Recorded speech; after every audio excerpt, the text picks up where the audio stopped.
Good evening, everyone, and welcome back to the Laser i3 PLC Leaders webinar series. My name is Kyle Demars Johnson, and I am a program assistant with the Laser i3 project at the Smithsonian Science Education Center. I will be moderating tonight's webinar.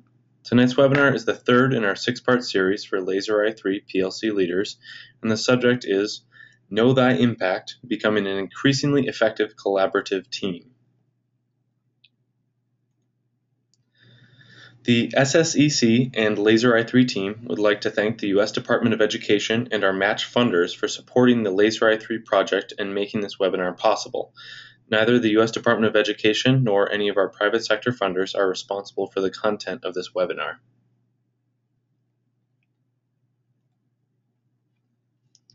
I'm going to start with quickly going over some housekeeping. All participants will remain muted throughout the webinar. The GoToWebinar software tracks your attendance and participation in the webinar. Please submit questions through the chat feature in the webinar software in the toolbar. Please select the Submit as a Question option when doing so. These questions can be technical if you're experiencing problems with the software, or content questions about what is being discussed. If you prefer, you may also email my coworker Dana Bulba, whose email address is displayed on the screen. We really would like a high level of participant involvement with this webinar, so please do ask questions as they come to you. We will also be conducting some brief polling throughout the webinar, so please do answer those questions as well.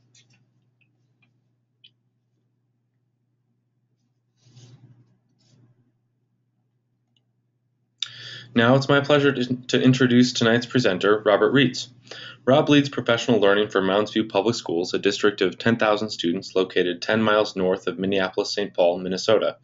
He has coached collaborative teacher teams in Mounds View to implement a formative assessment process into their instruction, provide improved and timely feedback to students, establish equitable grading practices, and become much more culturally and linguistically responsive to students and families.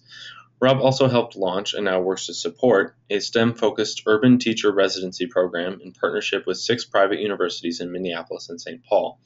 He is an adjunct professor at Hamline University and at the University of St. Catherine. So without further ado, Rob, please take it away. Appreciate it, Kyle. Thank you. Hello, everyone, and thank you for joining us. I'm going to make sure that I have control over the PowerPoint here. Kyle, it doesn't appear as though I'm able to advance the slide.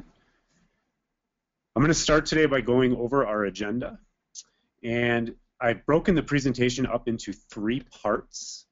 The first being a discussion around the research to provide some context for why teacher collaboration has such a large impact on student achievement. Secondly, I'm going to work to distinguish the difference between being a group and being a team. And lastly, the main component of the presentation is going to be on these 6 core factors of highly effective collaborative teams. And those factors are teams that have a common challenge, that build relational trust, that have efficacy, and I'm defining efficacy as the team's belief in their ability to produce a desired result. We're also going to go over briefly some instructional protocols that yield high achievement, and discuss the importance of adult learning with an emphasis on embracing each other and utilizing the genius down the hall. Lastly, the presentation today will conclude with a brief overview of John Hattie's critical mind frames, which I believe are necessary for helping teams develop an important growth mindset.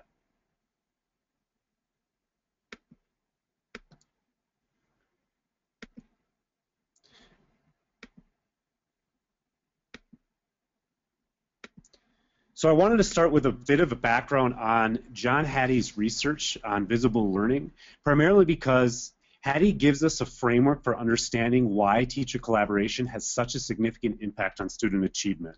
So I want to talk briefly about what visible learning is and the research that John Hattie put in creating this framework that we're going to use today. So visible learning is really about teams of teachers knowing their impact, and about students being able to articulate what they're learning and how they're learning it. Hattie believes we ought to make learning visible. He believes that teachers and students should work together to determine whether and to what degree they met learning goals. So if this is Hattie's basic thesis, that learning should be visible for students and that teachers should work to make that learning visible, I want to talk about exactly what he did to conduct his research. Over a number of years, Hattie set out to determine what works best in education. He really thought to himself, wouldn't it be wonderful if we could take virtually everything that's ever been researched and determine three key things. What is it that schools and teachers do that enhances achievement? What is it that schools and teachers do that has some effect on achievement? And what is it that schools and teachers might do that has a negative effect on achievement? And so what Hattie did was develop a way of ranking various influences in different meta-analyses according to an effect size. In his groundbreaking study in 2009 titled Visible Learning, he studied over 800 meta-analyses, over 52,000 research studies involving over 250 million students, with the goal of determining a range of influences from very positive effects to very negative effects on student achievement. And so what you really see here is a continuum of Hattie's research in which a 0.4 effect size is really the average of what we do, knowing that it has some impact on student achievement, but then also realizing that anything that has a 0.7 effect size can be considered excellent, and anything that has a 1.0 effect size can be considered as producing major growth, what Hattie says up to 2 to 3 years of growth. This particular slide that you're looking at is showing the effect size of feedback, as well as the number of meta-analyses Hattie studied. For feedback, he studied 23, and the number of studies he reviewed specific to feedback, which is over 1,200. And he used all of that research to determine that feedback has a effect size of 0.75. He concluded that giving students actionable feedback is among the most influential things teachers can do to cause learning. So what I want to really focus on is what he actually realized has the greatest impact on learning. And that is collective teacher efficacy. And this really brings us to the point of why we're focusing so much on PLCs and the impact collaborative teams can have, those that are effective and those that are seeking to know their impact, what they can have on the achievement of students. Collective teacher efficacy, as I said a little bit earlier, is really the group's ability or belief in their ability to produce a desired result. Hattie says that has a 1.57 effect size. I believe there's a poll related to some of the effect sizes that do have the greatest impact, or some of the strategies and influences we might use in education that have the greatest impact. One of those strategies is self-reported grades, the idea that students, when they outperform how they expected to perform, their achievement increases significantly. Another really important component of our influences on student achievement is providing clarity for students, helping them understand what it is we intend for them to know, and ensuring that they have a strong understanding of what success would look like. We talked a little bit about feedback to students and its effect size, now at a 0.73 in Hattie's most recent updated research. And also the importance of teachers receiving feedback on their impact on students' learning. And we're going to talk a lot today about teams of teachers creating common assessments that they use not only to determine where students are at, but also as feedback on their impact, on their ability to cause students' learning. We're also going to talk about the importance of positive teacher-student relationships, as it has an effect size of 0.72. And lastly, we're going to talk a lot about teacher collaboration as being job-embedded professional development, and this notion that all of us have attended various conferences or even the professional development for all staff in our buildings, and we've gone back to our classrooms and found that that professional development hasn't really had a major impact on our teaching. But we know that the job-embedded professional development that occurs in PLCs does have the kind of impact that actually changes and improves instructional practices in teacher classrooms. So that's a little bit of the research, knowing very clearly and unequivocally that this high effect size for collective teacher efficacy is the reason why we're focusing on collaboration. I want to pause for a second and see if Kyle has any questions that you all may have posted that I might be able to answer prior to progressing toward the second component of today's presentation. Kyle? And we don't right now. Thank you. Okay, we'll continue to move forward here. The second component of the presentation is really focusing on the difference between a group and a team. And I think it's really important to understand how groups and teams function differently to get a sense for the extent to which the teams, the collaborative teams at your buildings are working interdependently. So I want to talk a little bit about this image here. This is my wife, pictured here in orange, running the Twin Cities Marathon.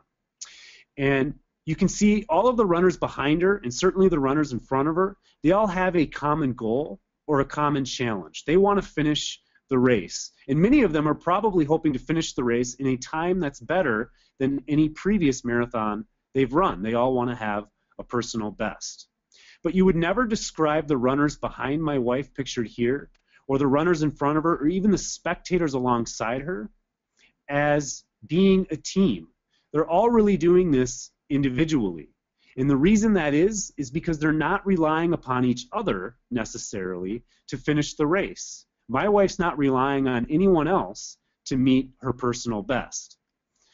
This means they're more of a group than they are a team, because for me, the best teams, the actual teams, work interdependently. They rely on each other to produce their desired result, and without each other, they wouldn't be as effective at producing that desired result. So we're going to talk today a lot about how we can foster interdependence and the importance of teams working interdependently. And so what I'd like for you to do is actually engage in an exercise right now. I'd like for you to grab a pencil and paper, something just quick that you can write on. It's not something that you'll save, but it might be something that you reference back to, because I believe that this activity that we're about to embark upon is something that you can use back with teams at your site. And it's specific to fostering interdependence, maybe of just one PLC that you're working with, or you might actually use this as something in which you might do when you're leading all staff professional development. So what I'm going to show you is a pyramid of 25 letters. And I'm going to give you 15 seconds to memorize the pyramid. In fact, when the pyramid is showing on your screens, I don't want you to do any writing at all. When the pyramid disappears, I want you to quickly jot down as many letters as you can in their correct order. So I'm going to give you a second now to just make sure you have that pencil and paper.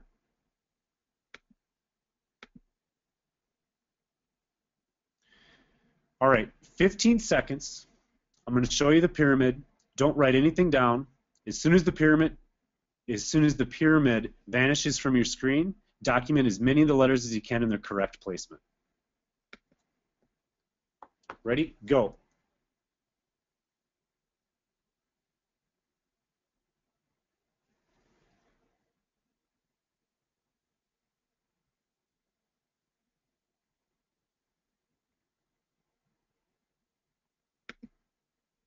All right, quickly jot down your letter pyramid, and I believe there's going to be a poll asking you to just type in the number of letters you got correct. I'm going to show you the pyramid again in a second so that you can correct your work. But right now you should just be trying to write down as many of the letters in the correct place as possible.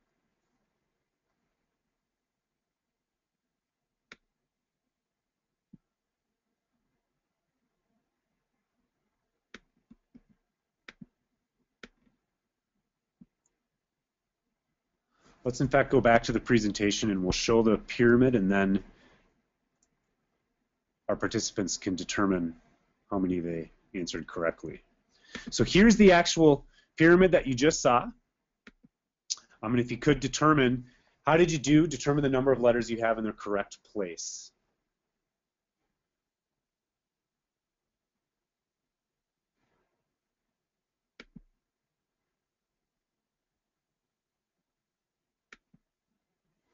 So how did you do?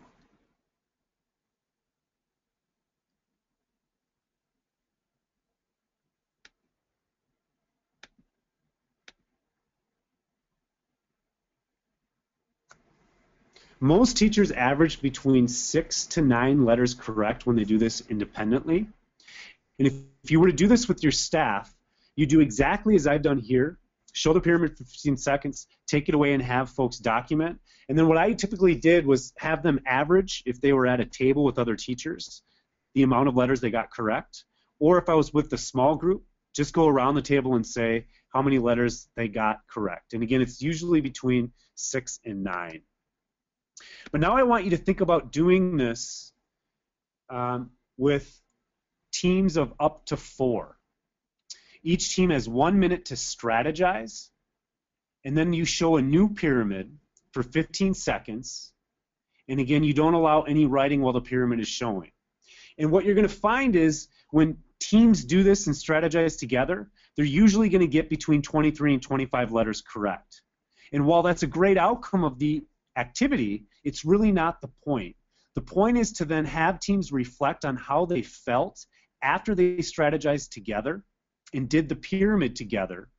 And most frequently you'll find that teams said, individuals on these teams said, I really felt like people were relying on me, so I wanted to do a good job. I really felt like I could trust my other teammates to do their job so that we could get to all 25 letters.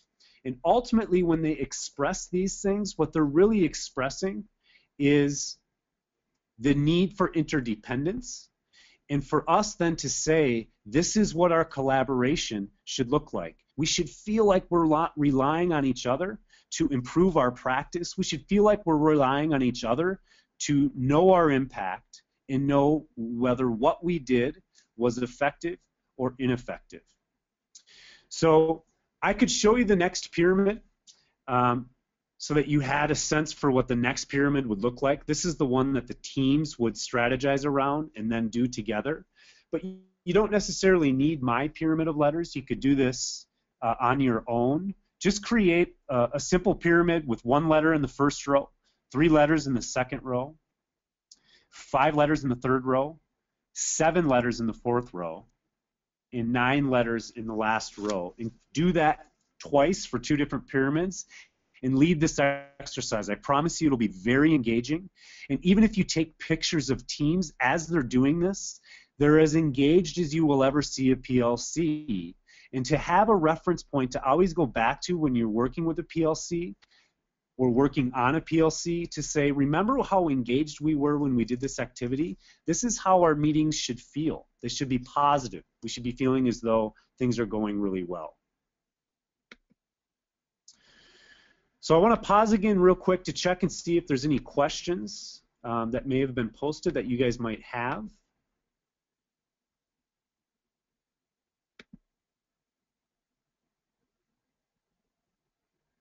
No questions right now.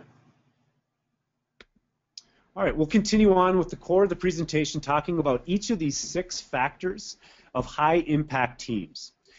The first is common challenge, the importance of teams to have some common challenge or common goal that they're all aligned and working toward meeting. The second is the importance of building relational trust, having strong relationships with each member on the team and working intentionally to build those strong relationships, but also using collaborative norms to ensure that the dialogue within our PLC or collaborative team meetings is such that we can operate in tension and get around any conflict that might surface as a result of discussing student data. Thirdly, we're going to talk a lot about efficacy and the efficacy of the team. And again, hoping to view efficacy as a team's belief in their ability to produce a desired result and to know their impact, and ultimately for teams to do that enough that they get on a winning streak, and that getting on a winning streak will really help teams build the belief in their ability to, again, produce a desired result. We're also going to talk about instructional protocols that lend themselves to high achievement, going back somewhat to some of the work that Hattie did, improving what works best in education. And then we're also going to focus briefly on adult learning. This idea that the culture of learning in schools is as much for teachers as it is for students, and to know that we as teachers need to embrace each other as learning resources. And we're going to talk about all of that by focusing on Hattie's critical mind frames, the mind frames teachers and teams have to be in order to produce and maximize their impact. So the first thing I want to refer to when we talk about common challenge is this notion of being aligned. I've worked with a lot of groups that have really done great things and worked really hard, but really engaged in random acts of collaboration because they weren't really aligned toward one common challenge. So working randomly is denoted in the arrow on the left, whereas being aligned is the arrow on the right, where everyone's working toward that same common challenge. And your common challenge should specifically be related to student learning experiences, whether it's specific student learning or the experiences that student has, maybe related to student connectivity. I say that because I think it's really important that PLCs not just focus on what teachers do, but that they instead focus on student learning. Now here's the real core of common challenge. Being able to answer these 4 questions, and they come from Richard DeFore in a book called Learning by Doing, actually written by Richard and Rebecca DeFore, as well as Robert Eaker and Thomas Meny. And the first question really effective PLCs are able to answer is, what do we want all students to know or be able to do? And what this is really determining are the common outcomes as well as the progressions for learning that teams must agree to as they collaborate and as they plan their instruction, so that when they go back to their classrooms, they all have a sense for not only what students are learning, but the progression for how they must best go to achieve that learning. Secondly, the question, how do we know when students are learning? If teams of teachers are able to answer this question, it's likely because they've developed or are developing common assessments or common measures for those outcomes that they've designed. And whenever a team develops common assessments, it's really important that they develop proficiency scales. That is, the extent to which students will show understanding of their common outcomes. And when teachers do this together in teams, they not only develop common assessments that are a much better measure of student performance, but also they develop common measures that are more aligned to what proficiency would be of a particular standard. So if a team has common outcomes and a common assessment in place, it's really then important to answer the question, how will we respond to student performance? First, how will we respond when students don't learn? And by that I mean, can the team put together common relearning plans aligned to their success criteria that really helps students who didn't meet our learning outcomes to eventually meet those learning outcomes? And what I really want to emphasize here, and the problem I see with a lot of teams that I've worked with, is they want to move on very quickly to new outcomes, even though they haven't gotten many of their students to meet their learning.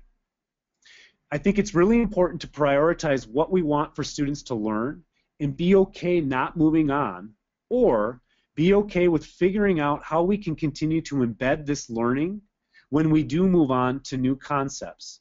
Because oftentimes what PLCs should study is learning that we know will endure. That is, learning we know that will be spiraled back to either in this course or in future courses. And to know if it's that important that the learning take place, we ought to make sure that 100% of students meet our basic level of proficiency that we set at the onset of our planning. The last question PLCs really need to be able to answer is, how will we respond when students already know or can do it? It's really important that teams collaborate around the notion of digging deeper. A lot of times students are going to meet our learning goals really early on. And if we've discussed as a team creative ways in which to take those students deeper, their learning and ultimately their achievement is going to be much higher in the end. I think it's the hardest thing to do for a teacher in isolation is determine how to go deeper for students. It's not easier necessarily in a team, but the solutions at digging deeper and going deeper for learning for kids is much more effective when it's done in collaboration and through dialogue with other teachers who are teaching the same content. Another really important component of highly effective collaborative teams is building relational trust. And by this I mean working intentionally to establish strong relationships with each person on your team. I really want to emphasize that every person on any PLC has something about them that is likable.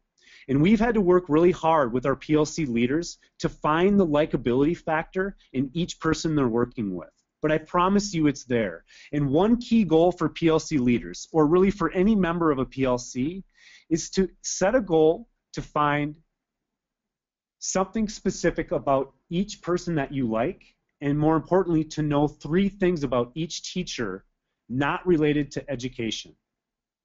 I want to pause here to include a poll question that Kyle's going to put up related to relational trust for teachers.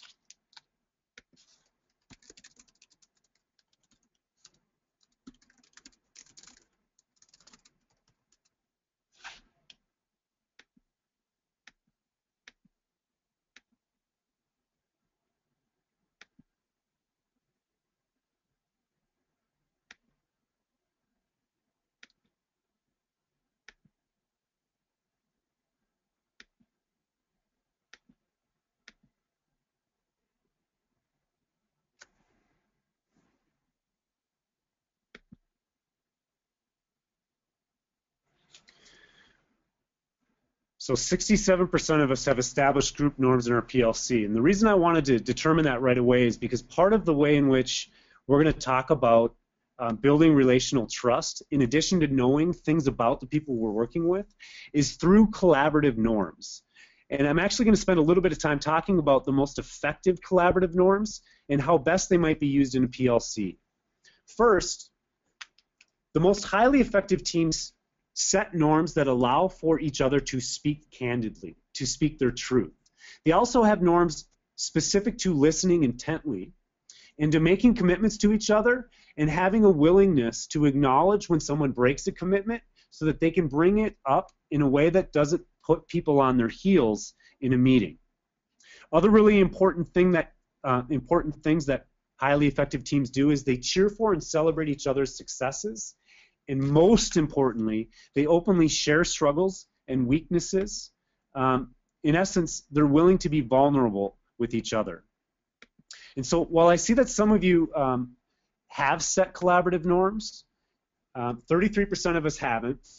And what I want to do is focus specifically on some really important value statements or collaborative norms that I think will help teams the most. Eventually, I'm going to end the discussion on collaborative norms by giving you a really good process for ensuring everybody has a chance to contribute to the establishing of collaborative norms. First, I really want to emphasize the importance of probing for specificity, for having a norm that says we value probing for specificity. When I work with teams, I often find that I don't see a lot of participants asking each other questions within a meeting. I think it's really important that teams ask each other questions because it's getting at improving the communication of the team and the specificity that's needed for teachers to really understand what's being shared. I also really like it when teams have value statements related to paying attention to self and others. And the reason this is important is because if you look around the room in a PLC meeting, you'll oftentimes find people are pushing their chairs away from the table or looking down or distracted by a device. It's really important that when you pay attention to others, you start to see what is being communicated by their body language, and also what are you communicating to others by your body language. Lastly, I think it's really important to have some of these agreements to courageous conversations, like staying engaged and experiencing discomfort, because if we are not ever operating in tension in our PLC meetings, it likely means real change is not happening for teachers. We need to expect and accept that tension is going to happen, and also that some of our meetings are going to end without getting closure, and that's okay at times to end a meeting by expecting and accepting non-closure. So let me do this. I'm going to give you quick another protocol that might help for establishing norms back at your building. And again, this comes from DeFore's book, Learning by Doing. And it's specific to giving each participant on a PLC an index card and the same writing utensil, and having them write down 5 value statements that they really think are important for the productivity of the team. Then what you do is, after everyone has their 5 learning value statements, shuffle them all up, put them all together, and hand them back out, 5 cards to each teacher, so that it's likely they don't have all of their norms. They might have a few of the norms that they wrote. But then you have each member read them round robin style and categorize them. They put them into piles. The largest piles become clear norms that many of the people on the team value. And then you have some standalone piles, maybe 1 or 2 cards, that the team really discusses and determines, is this an important norm for us? And I would say, prior to finalizing your list of norms, really make sure they're written in present tense and that they're written as value statements. And make sure you don't have more than 5 to 7 norms, because the goal should be for teams to be able to articulate their norms from memory. And what I find is teams go through this process of establishing collaborative norms, and then they never really use them to address tension that might be in the room or conflict that might be rising as a result of some of the discussion that's taken place, or maybe some of the data that's been presented at the meeting.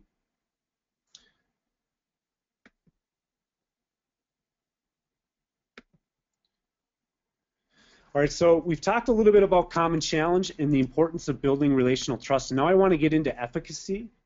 And I want to talk specifically about getting on a winning streak. Again, if efficacy is the team's belief in their ability to produce a desired result, it's really important that we are able to do this consistently. What DeFore says is we should never go more than 20 days without studying our collective effect on student learning. And so one of the things I think teams really need to do is narrow and prioritize a focus for learning. And by that I mean they should take a standard and prioritize it in such a way that they're able to unpack it into chunks of manageable teaching that can take place over perhaps 20 days of instruction. I also think it's really important that teams set a SMART goal, that they sit down and determine, for this one specific skill or concept, we're going to get 100% of our students to meet this level of proficiency, and then to develop that common measure that we talked about earlier.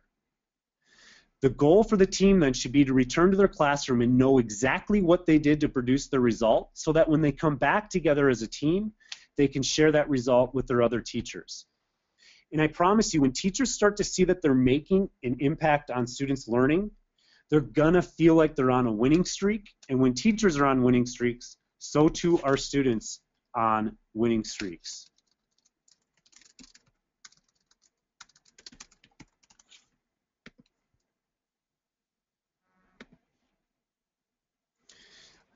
Now I want to quickly talk about the high-yield instructional strategies that are really important that teachers develop. And here's the real key. As Hattie says, it's really important to develop kid-friendly learning targets and success criteria. Criteria that will help students understand what proficiency looks like prior to engaging in any one lesson for a specific day of teaching. And then also to really be able to share with your colleagues what teachers did to produce the learning that they produced in a given day. I really like the idea of stand-up meetings, that after each day, teachers just come together for 10 quick minutes, they stand up and they talk about what they did today to produce learning and whether it worked, whether it clicked or whether it clunked. And it's really important to share those instructional clunks, because it's through our failures that we learn a lot more about what we can do differently to improve student learning. And I'll tell you, mistakes in teaching don't become failure until we refuse to go back and fix what we did wrong. The other thing I want to emphasize with instructional strategies is the importance of maintaining autonomy. That we don't want to produce teachers that are robots. We don't want to develop a one-solution syndrome. What we really want is for teachers to plan their instruction together around common outcomes aligned to a common assessment, but then to go back to their classrooms and engage in experimentation, but to really know what they did to produce their desired result, and to come together collaboratively to create solutions to non-routine learning problems as they occur. Because even the most effective teachers don't get 100% of their students to learn what they intended for them to learn in the first go-around. That's not how learning works. Students process information at different times. Students have different things that are on their minds away from school that might impact their learning. And so what we really want is for teams to have each member leave a planning meeting and engage in experimentation, but then to come back and know their impact. All right, lastly, I said we were going to talk a little bit about the importance of job-embedded professional learning and the notion that when teachers are effectively working in professional learning communities, they're really working to establish a culture whereby learning is as much for adults as it is for kids. I love this quote by Stanfield that says, if 8 teachers are conversing around a table, the truth lies not with any one of them, but in the center of the table among all perspectives. And the reason I like that is because I want to emphasize the importance of getting contributions from every teacher in your meeting. Lastly, I really believe that when we get contributions from every teacher, it's likely that they're going to share their best ideas. And Fullen and Hargraves, in a book called Professional Capital, they talk about the importance of sharing your best ideas, because what often happens is teachers return to their classrooms and generate new ideas. And that continuous practice of starting and sharing new ideas is really what gets at increasing student achievement across the board or across the grade level.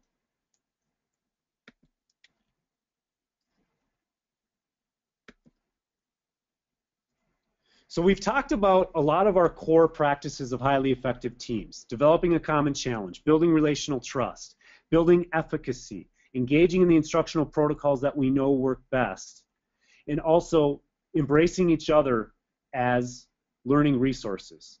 Now what I want to focus on is establishing a strong growth mindset for this work.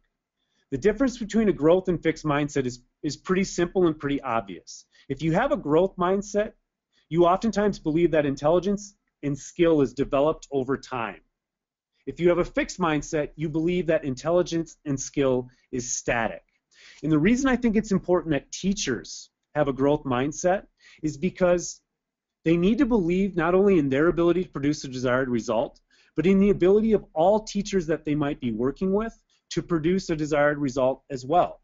They need to believe that teaching, the skill of teaching, can be developed over time, and that it's really the work of the PLC to help each other develop that skill. Hattie says it's important for teachers to know that how they think is as important, if not more important, than what they do. If they think all students can learn, and if they think that they can cause that learning to happen, it's much more likely that the achievement of their students is going to be much higher than if they don't think all students can achieve. So the way in which we develop a growth mindset is by looking at and adopting Hattie's 8 mind frames, which I believe are key to developing a growth mindset. So the first mind frame is that PLCs believe their fundamental task is to evaluate the effect of their teaching on students' learning and achievement. And by that I mean, assessments are not just to determine where students are at. They really should be looked at as an opportunity for teachers to evaluate how effective they were in causing learning to happen. And if we approach it with this mindset, we always view teaching and learning as on us. And it really brings us to Hattie's second mind frame, that what we do or what we don't do is how learning happens or doesn't happen. And what I really want to emphasize with this second critical mind frame is that teachers can be change agents. That just because a student didn't learn the first time we attempted to teach them something doesn't mean that we can't change that outcome for kids. Just because students have struggled with learning prior to taking our class or the courses that we teach as a PLC doesn't mean that we can't be change agents in their lives.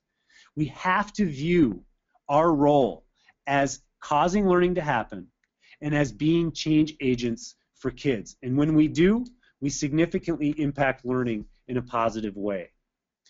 The third of Hattie's 8 mind frames is specific to, as a PLC, talking more about learning than we do about teaching. And I have to tell you, when I work with PLCs, what I often find is they're solely focused on talking about teaching. And I think the teams that are most effective, what they do is they focus more on student work and on student learning. And they look at student work to try to analyze what specifically students did that they might use to be able to share with other students that weren't proficient on the assessment to help them see learning through the eyes of other students. It's really important to focus on the learning, the process students went through to achieve your learning outcomes, so that you have a sense for what you might help non-proficient students with when you go back to reteach. The fourth of Hattie's 8 mind frames is specific to viewing assessment, again, as feedback about your impact on learning and achievement. It's when we view feedback from assessments as being about our impact that we don't blame students when the learning doesn't take place. Because really blaming students doesn't do a whole lot for anybody. It in fact only gets in the way of us attempting to produce the result that we wished to produce at the onset of our planning. Hattie's 5th mind frame is specific to engaging in dialogue and not monologue. And I think this is really important because most frequently when I work with PLCs, what I realize is that there's usually one or maybe two people that are the primary contributors in the PLC. It's really important that we seek to get contributions from all members of the team because all members of a PLC have something important to contribute. I promise when we've sought to get ideas from teachers that haven't contributed anything, the team has oftentimes been blown away by what they might contribute, including first-year teachers, because of the fresh perspective that they might bring to a concept or skill or to a PLC in general. I think engaging in dialogue, not monologue, is an important rule not just for PLCs, but really for our teaching as well, to ensure that we are asking students to help us understand their learning experiences so that we can learn through them, see learning through their eyes to determine if what we're doing is having the kind of impact that we wish for it to have. The 6th of Hattie's 8 mind frames is that PLCs enjoy the challenge and they never retreat to doing their best. I don't ever work with teachers that I don't think are working hard. I think teachers work extremely hard. I think effective teachers work extremely hard. I think ineffective teachers work extremely hard. The problem is when we have teachers say, I'm doing my best, but they're not willing to do things differently because they think their best is all that they can do. The challenge of teaching is inherent. Learning is hard. Causing learning to happen is hard. So it can't just be about doing our best. It's really got to be about doing things differently and utilizing each other and tapping into each other's genius to really cause learning to happen to the extent that we know it can through the collaboration of our team. The 7th of Hattie's 8 mind frames is just this notion of a PLC believing it's their role to establish positive relationships in the classroom as well as the staff room. And if you remember, I'll bring you back to Hattie's effect sizes. He talked about the importance of teacher-student relationships as having a really high effect size. And I'll tell you, he calls it teacher-student relationships purposely.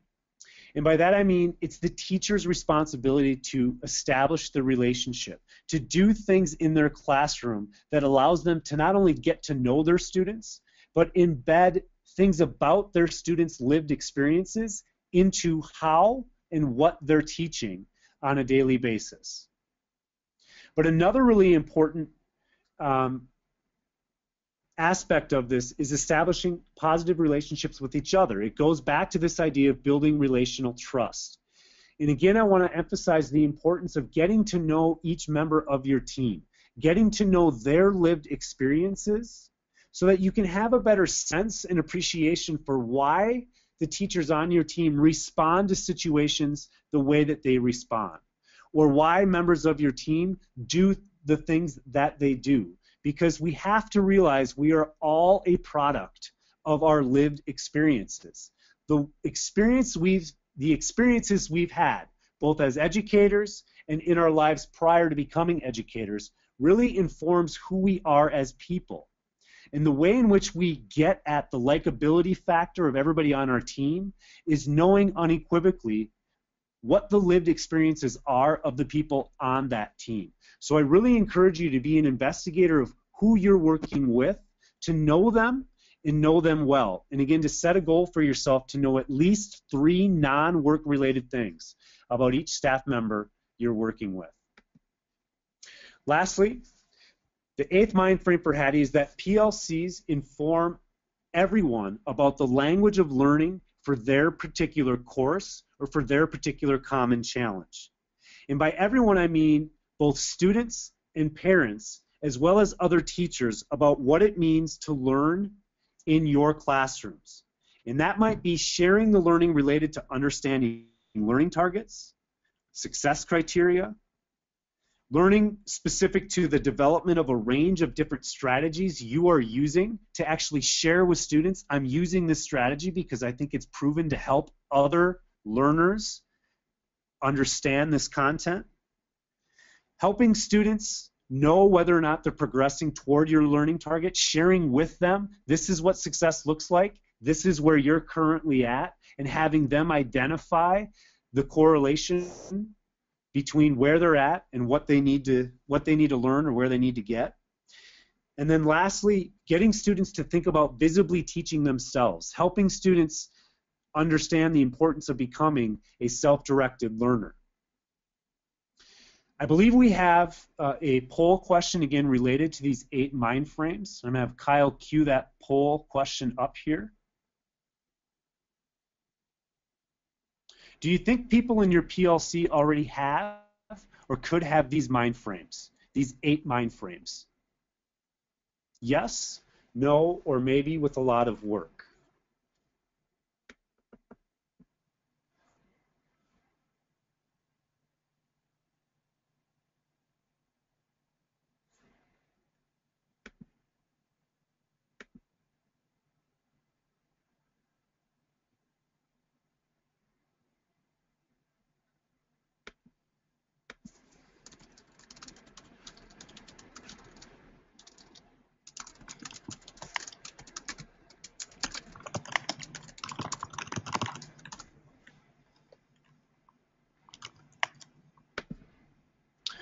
So it looks like some of these mind frames are pretty common to the teams that you're currently working with, which is great.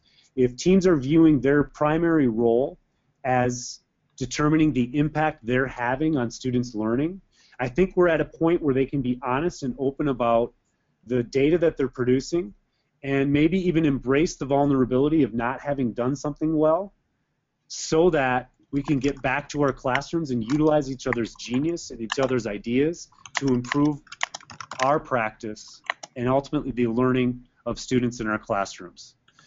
That's the heart of my presentation today.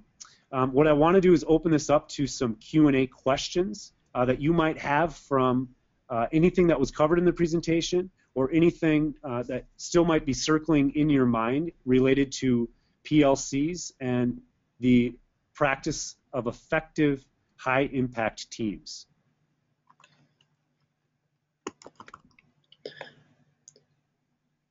Hi everyone, this is Kyle again. Rob, thank you. That was an excellent presentation. As you said, we have a few minutes for questions and answers. So participants, please submit questions to the chat box in the toolbar and we'll respond to them as time will allow.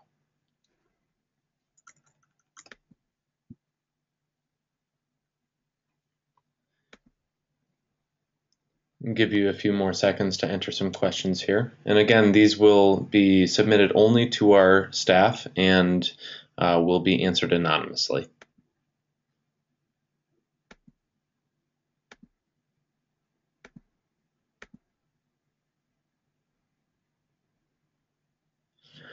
Rob, we have one question. How do we get schools to focus on science during PLCs? This person says that they typically focus on the tested subjects of reading and math. And there is really no count to your school emphasis on science. I think the best way to do it is to make sure that the team has a strong understanding of what it is that they're going to study, to get the team to focus on their collaboration as though they're engaging in collective action research. So to use a science standard and say we're going to study the extent to which we are effective as a team at teaching this standard, and then to break that standard down into smaller, more manageable chunks that you can study over time, say one specific skill or concept every couple of weeks, or maybe even after a month of instruction. Okay. We have another excellent question here. This person asks, the people in my PLC joined because they have these mind frames. How can we carry these over to the other teams? I think we have to first use these mind frames as specific talking points very consistently. Whenever we talk about why we're collaborating, we talk about it within the context of knowing our impact, determining whether what we're doing is having an effect or causing learning in the way that we wish for it to do. And the more often teachers hear that the reason we're collaborating, the reason we're doing this work is to know our impact, the more likely they are to adopt these mind frames.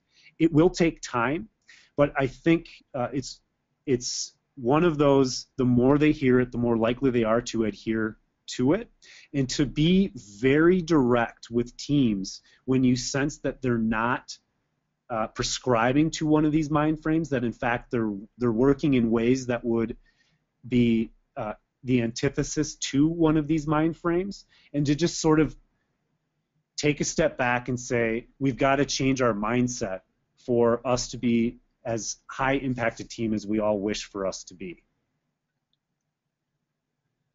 Thank you. Another question came in. Many of my PLC members are from different grade levels and different geographical areas. So how do we get everyone to focus on one goal? Well, it's really the first step is determining what your common challenge is. And if they are in different grade levels and they are obviously across different sites, it's been our experience that we try to study the impact of connecting with students. So how do you measure student connectedness? How do we all put together a plan to determine the extent to which students are connecting to our classrooms, to our teaching, to each other, to us as teachers, to come up with a common measure for determining student connectedness? We also have had teams that don't have a Java-like person that they're collaborating with try to develop a specific language for learning, and by this I mean they try to develop a list of what effective learners do, a list that might be like perseverance. Effective learners persist. Effective learners reflect. Effective learners ask questions. And then ultimately what they do is they try to get students to articulate what effective learners do. And if, let's say, you get 80% of your students to articulate back to you what effective learners do, they then try to correlate that to the percentage of students that met many of their learning outcomes for the year.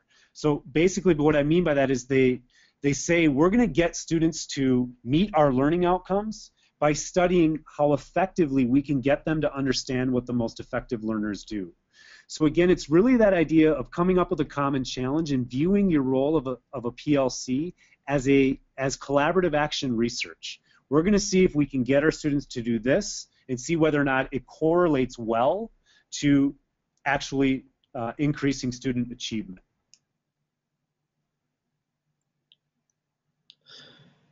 I think this is a related question.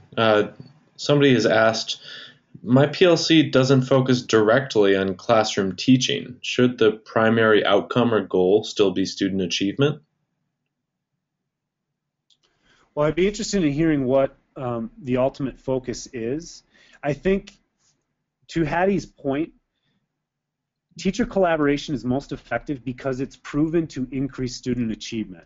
And if that's really what we're intending to do as educators, is to increase the achievement of all students, including students that are traditionally underserved, we ought to, as collaborative teams, really focus on improving our impact on causing that learning to happen. And oftentimes it's when teachers focus on something other than student achievement that they ultimately begin to view the time spent on teacher collaboration as not really having the importance or the impact that it really could have. And so they start to sort of push away from their team because they don't view it as a valuable use of their time. We had one person ask for a little more clarification on the section on self-reported grades and that impact on I'm sorry, I need to go back. On learning, yeah. Yeah, could you rephrase that maybe? Yes, so I love this idea of self-reported grades. So this is really what Hattie says. You give students an opportunity to submit how they think they're going to do on an assessment before they take the assessment. And what often happens is students underestimate how much they know or how well they'll do. And whenever they outperform how they think they were going to do, their efficacy increases. Their belief in their ability to learn increases, especially when teachers show this is how you thought you'd do, this is how you actually performed, and they have a conversation with those students about their mindset going in and about what they did to produce the learning that took place. This is a really important component of my coaching for PLCs. So if there's anybody that would like to just view some self-assessment rubrics that I've helped teams create, I'd be more than willing to share them with you. They're really highly responsive rubrics to students' interests. For example, for younger kids, I have a Toy Story rubric that's a self-assessment rubric with the highest level of learning being to infinity and beyond, and a picture of Buzz Lightyear. And I have some for older students too, but the point is that we're constantly getting students to reflect on how they're doing and where their learning is at to help build their efficacy and help get them to see that they are making some progress, because we know, as one of my slides indicated, when students get stuck or feel stuck, it has 3 times the negative effect on their motivation. And so the goal of student self-assessment is really to get them to see that they're making progress toward your end goal for learning. So please email me any requests for that. I'd love to share that stuff. Great. And we have time for probably just a final question. One person has asked, how do we begin to focus on collaboration within the team versus looking at new ways to do science? And I think that means how to try to get the team to collaborate instead of just talking about science. Well, I think, again, it comes down to your common challenge. I mean, if you wanted to speak somewhat broadly, the common challenge for your team is to think about teaching science in a more effective way and to really begin to narrow and prioritize the focus of what you wish to study. To say to teams, let's just study this one small aspect of learning science, or learning this specific standard in science, or this specific benchmark in science, because I think it's going to have a real impact on building that winning streak. When teams see, if we just narrow and prioritize our focus, we're much more likely to determine and be able to produce our desired result, and that's going to go really far toward increasing their efficacy for collaboration as something teachers do, to the point where I think it will help teachers begin to feel like they are a PLC as opposed to just doing PLC work. Thank you, Rob. And unfortunately, we're out of time for this webinar, so we'll need to wrap things up. Thank you, everyone, for attending and participating. I also want to give a big thanks to Rob for such an excellent presentation and sharing his passion and expertise with us. Rob, thank you very much. Oh, I really enjoyed it. I appreciate it. Thank you. And again, this webinar has been recorded and will be made available on our website. Our next webinar will be on garnering administrative support for PLCs and will take place on Thursday evening, January 15th. Please look out for our monthly update email to PLC leaders, as well as further information on the PLC Leaders website. We also encourage you to continue the discussion on our recently launched Google Communities page for Laser i3 PLCs. Finally, when you exit this webinar, you will be directed to a very short survey. We greatly appreciate your feedback, and you're taking a small amount of time to respond to those couple of questions. Thank you again for attending. Have a great evening and holiday season. Good night.